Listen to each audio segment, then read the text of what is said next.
Hey everyone, I'm Austin Webb, CEO and co-founder of Troupe. I'm here with Jennifer Sikora and Julie Bryce, who are both rockstar CMOs who have product marketing to CMO career tracks.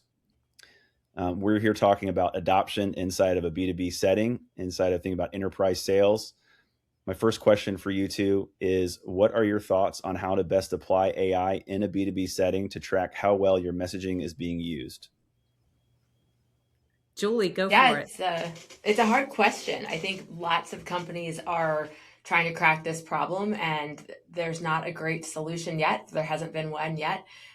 Most companies create some kind of messaging plan, a primary document, a single source of truth, and then they seek to push that out to all their content using their systems of record, CRM, any kind of content repository they use, like a seismic. Probably push out to their sales reps and their SDRs and BDRs. But what often happens is that single source of truth, that content is created, but then it tends to disperse, and you lack a view on whether it's being used, and you also lack a view on whether it's successful when it's used. And so that messaging alignment is no less important than it is now than it has been in the past. But actually, with AI adoption, there's been so much content proliferation that I actually think this is more important than ever. Being able to track your messaging utility and your messaging acuity. A short answer, Austin, I don't think that there is a great way of doing it that I've seen really well used apart from a purpose-built technology like the one we might talk about today, Troupe. Yeah, thanks, Julie. I would agree with everything Julie said. And, the messaging adoption piece is such a visibility gap for most people, is that, you spend all this time and energy coming up with a messaging plan, a messaging framework, training your teams on it, as Julie said, enabling them.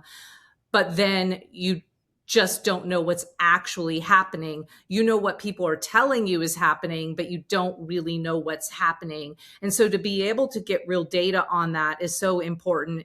It is a hard problem to solve. And one of the things, as an advisor for Troupe, and given my background as a B2B marketer, is, you have to match your baseline, which is your messaging guide, to what is actually happening in the wild. So knowing what's being used requires some analysis of the intended message versus what is actually being practiced. So that's the first step to getting a really great picture of your messaging attribution, your messaging success profile. You first have to know what's actually happening.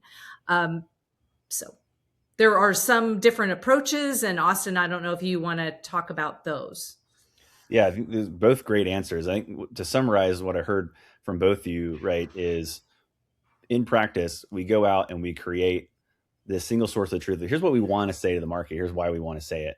And then many times it winds up in a black hole, and we do not know if we're actually saying these things that we just work so hard on to say, here's what we want to say to the market, why we want to say it, where and when and why. And inevitably, one way to fix that is, can we use AI to do that? And certainly at Troupe, Troupe is an AI solution that looks to bring those together and be a connective tissue, and finally help you understand what is it that we're saying across all of this go-to-market fuel, from top to bottom of funnel across all channels, right? So marketing assets to sales calls. But then even one step further and tie that to performance, so we can really start to understand, hey, what are we actually saying? And oh, by the way, what's working and what isn't, and what can we do to fix that? And when you combine those two things, you start to get to some pretty amazing types of solutions and insights, right, across the different flavors of alignment and performance and adoption combined. Yeah, and I think some people are trying to tackle this problem in a very partial way. They're looking to use AI and saying, hey, compare these two documents. So compare these batches of transcripts to my messaging guide and tell me the difference that you see. Or, they might say, I'm going to listen, feed live call transcripts immediately. And they might even plug in an automated workflow that can help them do that. But the problem with that is all of those models are looking at those differently every single time. You're very dependent on prompts. There's a lot of different gaps in the way that, that attempt to try to measure this using AI doesn't work. In other words, it doesn't have a memory over time over what's actually happening across as those messages are being delivered. It can't track trend lines, and it can't track before and after and things like that. So there are many ways people are trying to get this visibility using very basic AI. Julie, what have you heard that people are trying? Yeah, I think you put your finger on one of the challenges, which is that attempts to solve this are typically episodic, right? They're using AI. You're going to get a collection of transcripts. You're going to plug in maybe live call transcripts, maybe not. I have not seen that done with great success, right? I think it's a great idea. I think the success rate often fails because sales reps can turn it off, and in general, adherence to that I think is quite low. But what you end up with is hot spotting, right? Just like we always have done, right? As marketers, we look at a set of call transcripts, or I used to call it double plugging, right? Listen to a batch of calls with AEs or with sales reps. So you get a subset of the content, but it's not always on, it's not persistent, it's not consistent. And so you're going to catch some highs and some lows. But I think that lack of always on presents a real gap. The other challenge is if let's say you create an agent and you have it maybe crawling over some of your content, you're still not getting a lot of insight. You get a yes, no on was this on message or not. But for most of us, that's not really the question that we want to answer. We want to know, is the person conveying the message on message, and were they successful? Yes or no? And so then you end up with asking a whole lot of other questions that if you're not prepared to answer as a marketer, or as me as a chief commercial officer in the past, you end up holding the bag for answers you don't have yet. Yeah, I think both of you brought up such an important aspect of how I think AI adoption has been used so far. And I think very much in this case too, which is very episodic, sort of one-off. Let me use AI as this expert consultant for this one project discreetly each and every time.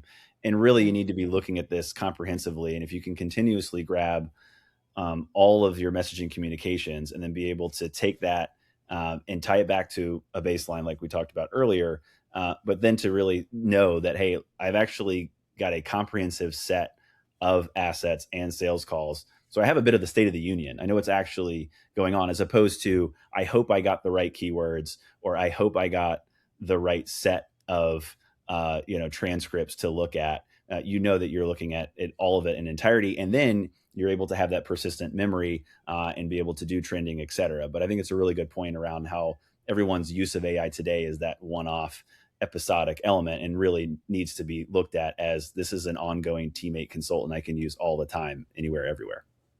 Because the value is in the longitudinal story, right? Austin, I think that's a great point, right? The value is in what you change, because messaging is never static, right? So being able to have that longitudinal view, like you're alluding to, that's really what we're looking for.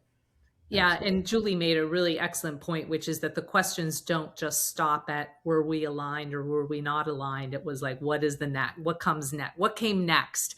And I love the fact that Troupe triangulates all of those things, right? It takes what you hoped was said to what was actually said to what was the outcome. Yeah, and the last thing I'll say, if we connect all that together, that's really important, and this is something that Troupe does, is it's one thing to get here's inputs, here's outputs, which is intelligence. Great, here's what I'll read that and then decide what do I need to go do. Having something that can take it to that final third level, which is here are the insights, here's the intelligence, here's recommendations, here's a way to plug into your actionability. That's something that's really, really key in taking sort of AI to go from here answers, not just one off, but even continuous answers, to the next step, which is here's actionable intelligence that we can go and make changes on, and as a result, actually move the business forward.